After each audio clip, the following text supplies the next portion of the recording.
Welcome to episode 3. We're going to test out a new bi-weekly format as we move closer to the football season. Can you believe it? We are less than 1 month away from high school football starting. Here in Georgia, we start August 22nd with Corky Kell, which is going to kick off right up the road in Rome in Barron Stadium. There'll be other games that weekend as well, both Corky Kell and your normal high school games. Then the next week, we have the West Georgia Classic at the University of West Georgia Stadium. And I think some Classic associated with Cam Newton's foundation over at Lakewood that weekend as well. So we got a lot of these special games and everything. And I mentioned those because we now are at a point in high school football where we're getting close to where the college game has been for a while. Even when I was working small college games, you could still find the broadcast of games on ESPN3 or some other local or regional feed where all these college games are now so they're out there. They're all televised almost. I'm not sure if they still do it, but even the Gulf South Conference used to have a Thursday night game every week that was broadcast on a regional cable station, CSS Sports or something like that, I think. And now we're seeing that come down to the high school level. I saw something today where NFHS Network said by 2020 they want to televise every high school sporting event in America. So we got all this out there for us. Last year, GPTV, they did all the Corky Kell games. They do a lot of games here in Georgia. As you get closer to the week, at least closer to the end of the season, they'll do one every week and stuff like that. But, in case you don't know, if you're not familiar with the Corky Kell, it's essentially to kick off the high school football in Georgia. They try to attract some of the best teams in Georgia, play each other on neutral sites. Let me just scroll down and look here. So this year, for instance, we got 2 games at Barron Stadium on Thursday the 22nd. And then 2 games at Coolray Field. That's the AAA affiliate, the Atlanta Braves, their stadium. So I guess they're going to be on the outfield of the AAA stadium. That's kind of neat. Who was it? Last year, Kennesaw State and Jacksonville State had a game on the outfield of SunTrust Park where Atlanta plays. I wonder how officials like that. I've never done the outfield of a baseball field. So if you're an official out there and you've done that and you're listening, feel free to comment on this or email us. Let us know how you like working on the outfield of a baseball field. And let's see, Saturday the 24th, Corky Kell finishes with 5 games at Mercedes-Benz. 5 games. That's a long day. So the Corky Kell is bigger this year. So GPTV is not going to broadcast them. It looks like CBS 46 will. And that CBS 46 is the local CBS network station in the Atlanta area. So starting that Thursday and running through Saturday, well, let's say Sunday morning, because that last Corky Kell game starts at 8:45. If you're in the greater Atlanta area, you will have high school football on your network television station all that weekend. Then, like I said, throughout the year, GPTV broadcasts a game every Friday night and then into the playoffs. At least they did last year.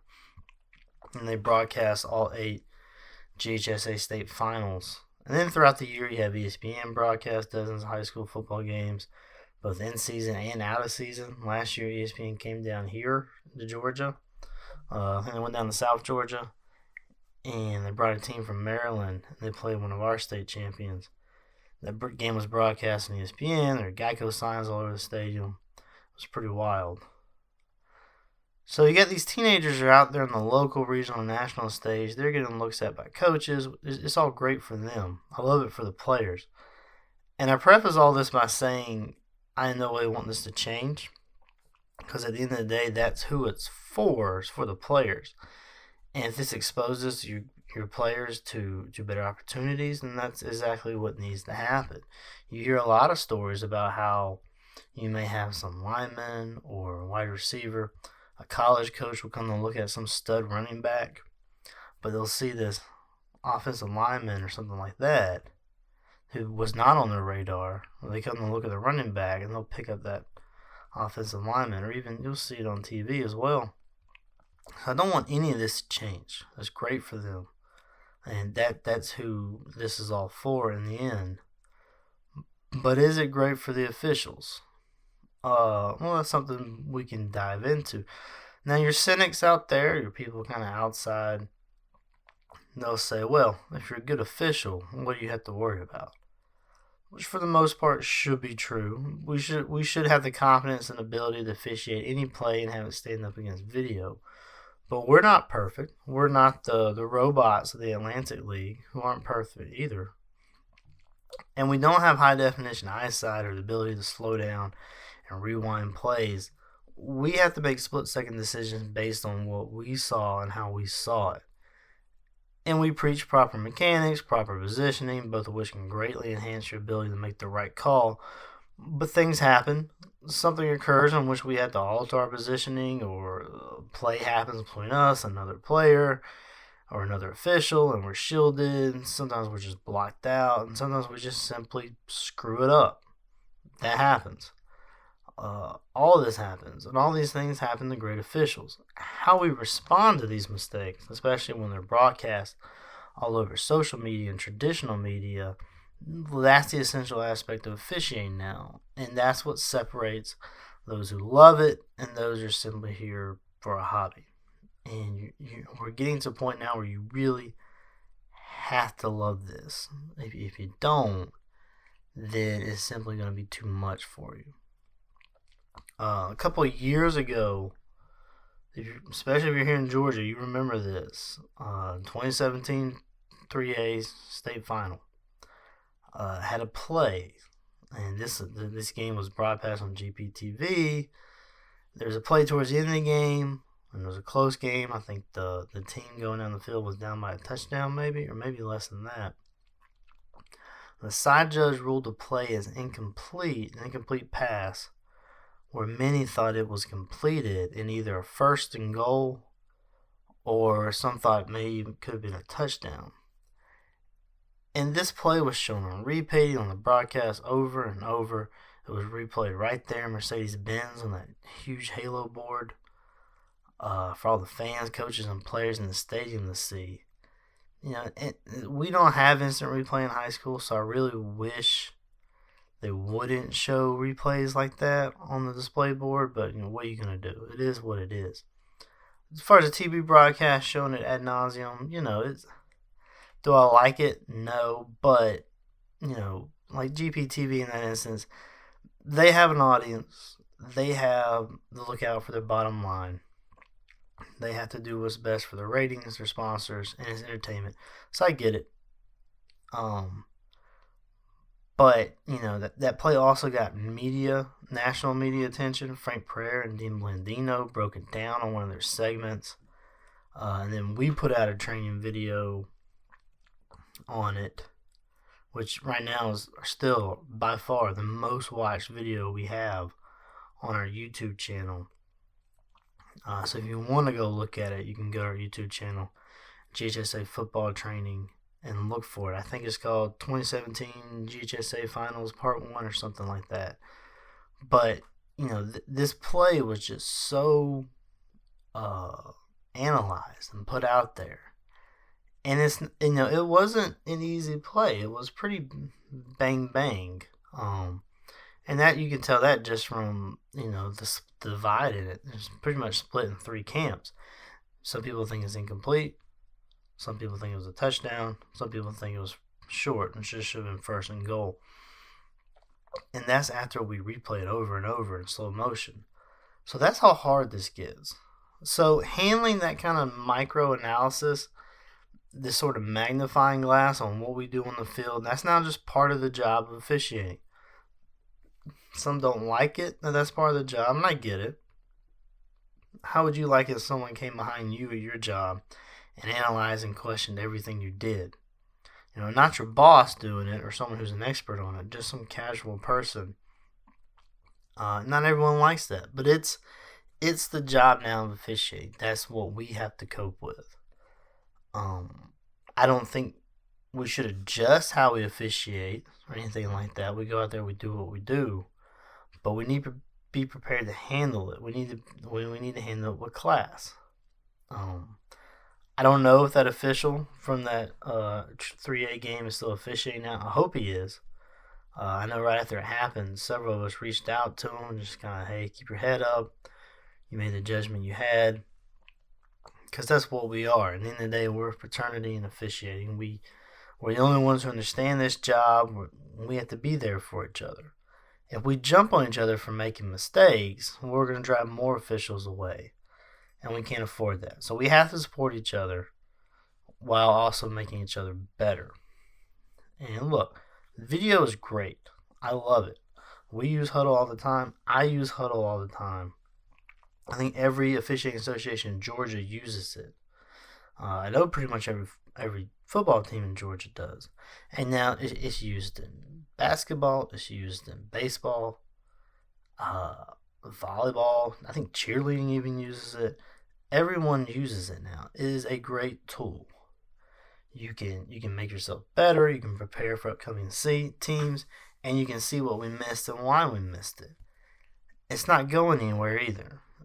Some games last year, college games, the officials had GoPros on their hats. If you watch the College World Series, they put a GoPro on the home plate umpire's hat. So we have to adapt to it. Again, I don't think we change how we officiate. I don't think we should go out there thinking, okay, this may be on video, so I need to call it this way instead. No, you just do what you do. But you have to embrace it because it's not going anywhere. So, speaking of video, let's move to our news. We're looking at now the NFL. The NFL has finally finalized their pass interference replay for the 2019 season. A lot of people, this is one of those divisive things. Some people love this, some people hate it.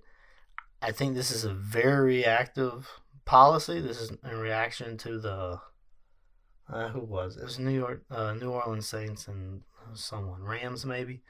That pass interference, no call in the game. This is a reactionary thing. I hate reactionary rules on anything, but it is what it is. So, this from NFL.com. Pass interference review rule for the 2019 season is officially finalized. The NFL Competition Committee unanimously recommended the rule for instant replay of pass interference for this season only. The league announced on Thursday. This comes exactly 1 week after the league announced teams had a week to provide additional feedback on the final rule.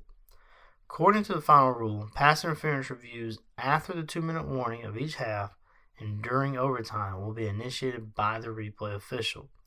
The replay official will only stop the game when there is clear and obvious visual evidence that a pass interference may or may not have occurred.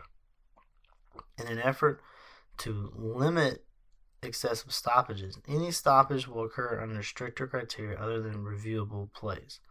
Calls will only be reversed based on clear and obvious visual evidence that an incorrect call was made, which is the same standard for all reviews. Even after 2 minutes, all passing plays can be reviewed for pass interference. Any Hail Mary play at the end of half or game will be reviewed in replay consistent with the guidelines for officiating play on the field. So it's here. And some of the naysayers who decried instant replay at all in the game, this is what they were talking about. They said it's gonna, you're gonna start it with out of bounds and all that stuff, but it's gonna come down eventually to, judgment calls. And here we are. We're at a judgment call being replayed. The NFL, I like how they're kind of handling it, though. It's only under 2 minutes, and it's got to come from the replay official. But, how long is that going to last? Like, how long will it only be like that? Will it be expanded? I don't know. We don't know. I guess we will find out. So, obviously, this is trickling down.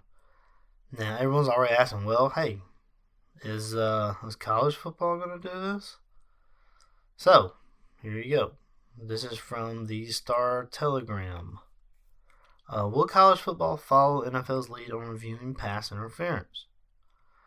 College football is happy that the NFL is going to be the guinea pig when it comes to reviewing pass interference. The NFL made changes following missed pass interference by the LA Rams against the New Orleans Saints in the NFC Championship game. Greg Burks, the Big 12's coordinator of officials, seemed lukewarm at best on the college game following suit. He said, quote, "I think in the long run we will have to see how it works for the NFL," Burks said at Big 12 Media Days on Tuesday. The Canadian Football League has used instant replay for pass interference for a few years now, and talking to those folks has not been successful. Here's the reason. On judgment plays, whether it be holding or pass interference, there is a level of restriction on every one of those plays. Does that level rise to where we now have an advantage or a disadvantage? When you watch a play on film, a judgment play, whether it's holding or pass interference, you're going to see, yes, there was contact here early. So you still have to make a judgment on did it impede this player from making a play. So it's a slippery slope when you get into judgment areas. The NFL's latest rules state that pass interference reviews after the 2-minute warning of each half and during overtime will be initiated by the replay official. The replay official will only stop the game when there is clear and obvious visual evidence that a pass interference penalty may have occurred.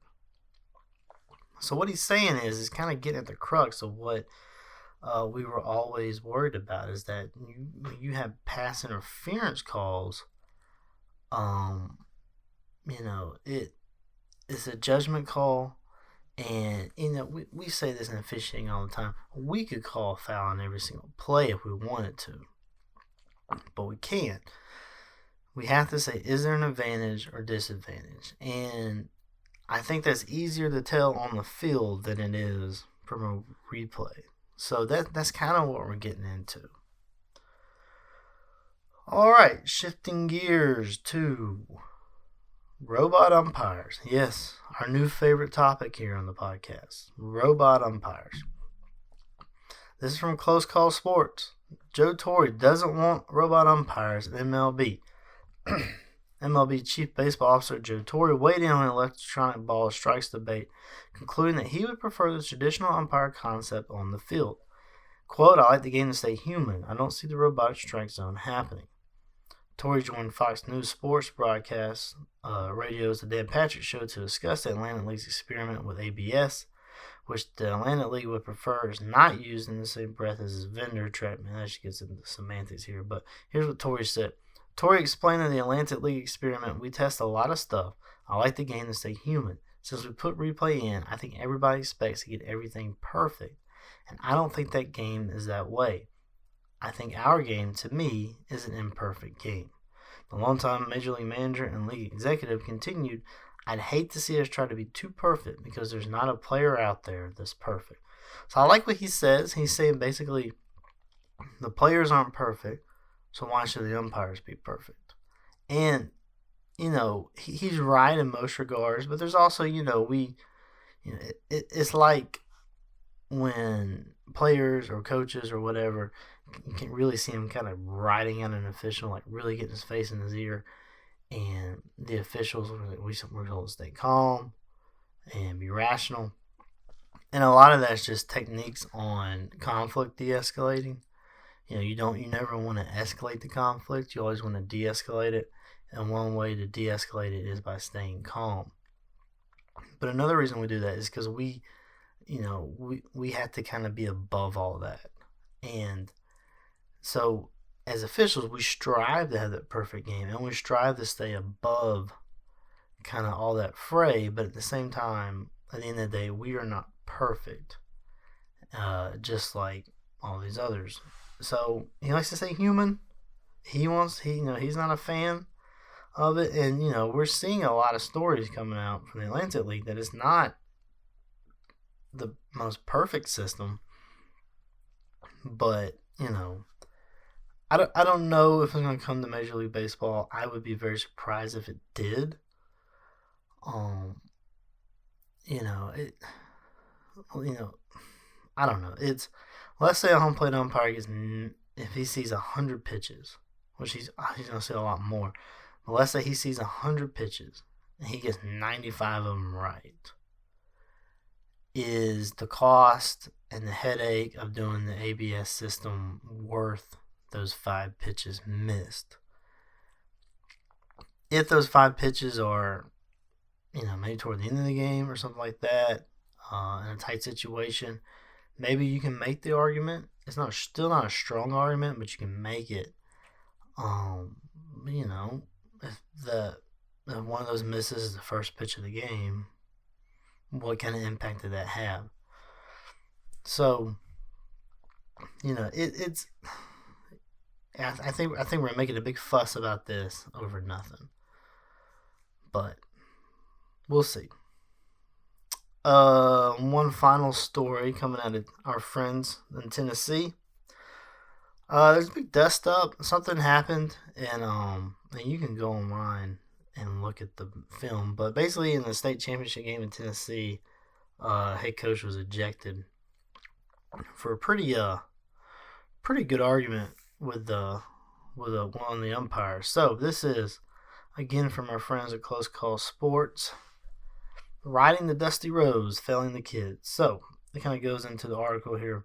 When Haywood High School declined to add any extra games to 2019 baseball coach Jeff Dusty Rose 2-game suspension for his 2+ minute post-ejection tirade at an umpire during the Tennessee State Tournament, Principal LaTanya Jackson's inaction added to a critical chain of events that ultimately harmed student-athletes in Western Tennessee. What happened, and how did the kids get left out in the cold? So here's a summary. After first-year Haywood High School coach Rose was ejected, arguing an illegal pitch ruling during the state tournament game, he kicked at the umpire and purportedly made physical contact with the game official as he followed the umpire and continued to yell at him as portrayed in a popular 2-minute video of the incident.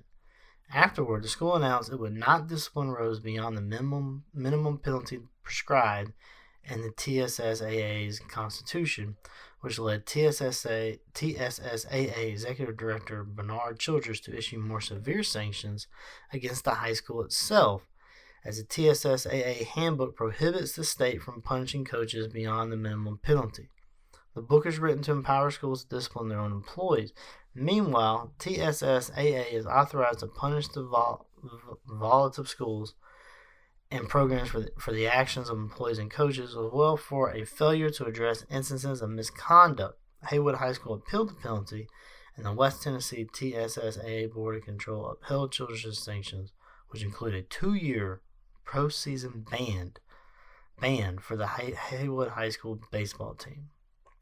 So here's what happened.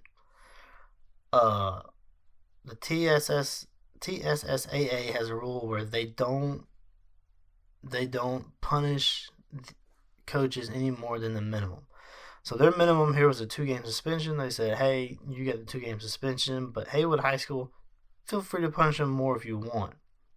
Haywood High School said, no, we're good. They just go with 2-game suspension. So the TSSAA said, well, that's not good enough, so we're just going to hit your whole baseball team with a 2-year postseason ban. So it's a pretty good question to kind of dissect, So now the whole team, all these kids are going to suffer for what this coach did. And the article makes a good point that this coach, he could leave this year, he could leave next year, and this school still has to put up with the punishment that he incurred on them. The TSSAA is saying, hey, we have it in the rule where we can't punish anymore. We really want the high school to punish this guy. They would say, yeah, well, we don't think he needs to be punished. So, the high school, they're going to blame TSSAA, saying they're being too harsh. TSSAA is going to say, look, you should have punished him more. You didn't, so here's what we're doing instead. I can see both sides, but it'll be interesting to see how this boils out. All right, so one more news story. Georgia High School Association, they have saved officiating in Georgia. They did it. 2 podcasts ago, we sat here and we said, hey, how can we get more officials? Or how can we keep officials from dropping out? How can we attract more officials? Georgia High School Association sat in the corner, listened, and said, you know what? We're just going to add girls flag football as a varsity sport in 2020. Boom. Officiating is saved. Guys can come out of the woodwork now to officiate in Georgia. It's genius. It really is. All right. All kidding aside, this actually, I think it is good. And I think it's going to be, I think in a subtle way, it is going to attract more officials. Not in the creepy sense, but what this does, this gets females involved in football more so. You see them now kind of involved. They're either trainers or they're water girls or whatever. So you see them on the sideline. But I think this gets them more actively involved in the game. And they're doing it in the spring. So, it's not going to really interfere with football. And so I like it. I mean, am I going to officiate it? No, probably not. Too busy.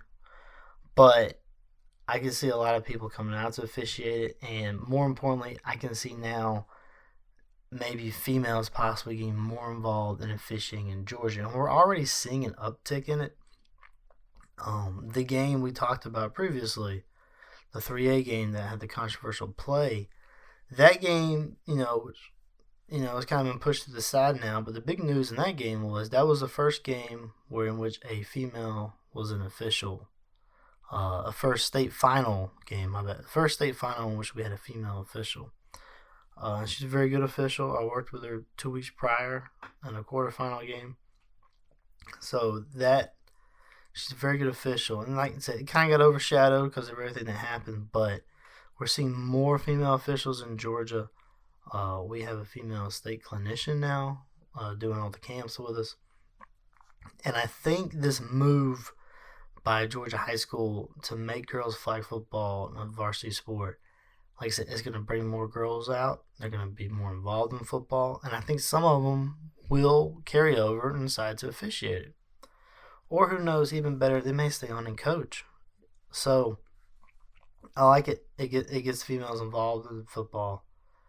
And this kind of came on the radar. Maybe I just wasn't paying attention, but it came out in the, when the GHSA Executive Committee meets, they always release the minutes. And I think it was executive director's kind of summary at the end. Someone asked him a question. He said, well, we're adding bass fishing and girls flag football. Just kind of nonchalantly. And I was like, whoa. We're bearing the lead here. So I think it's going to be good. I'm interested to see how it pans out. But it's good. I'm also interested in the bass fishing. You can sign me up to officiate that. I'll show up to the lake with my scales, my measuring tape, whatever you need me to do. Sign me up to officiate the bass fishing. Come out there on the boat, my sunscreen, maybe bring my German Shepherd. We'll hang out, watch the bass fishing, make sure no one's cheating, weigh the fish, whatever. We'll be there. All right, let's look at our umpire ejection fantasy league before we wrap this up. Mike Estabrook is leading Major League Baseball with ejections this year. He has 8.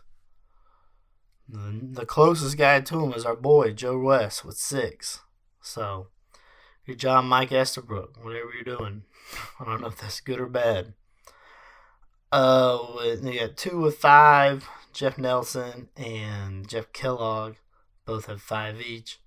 Trip Gibson, Bruce Dreckman have 4. So, 8 ejections.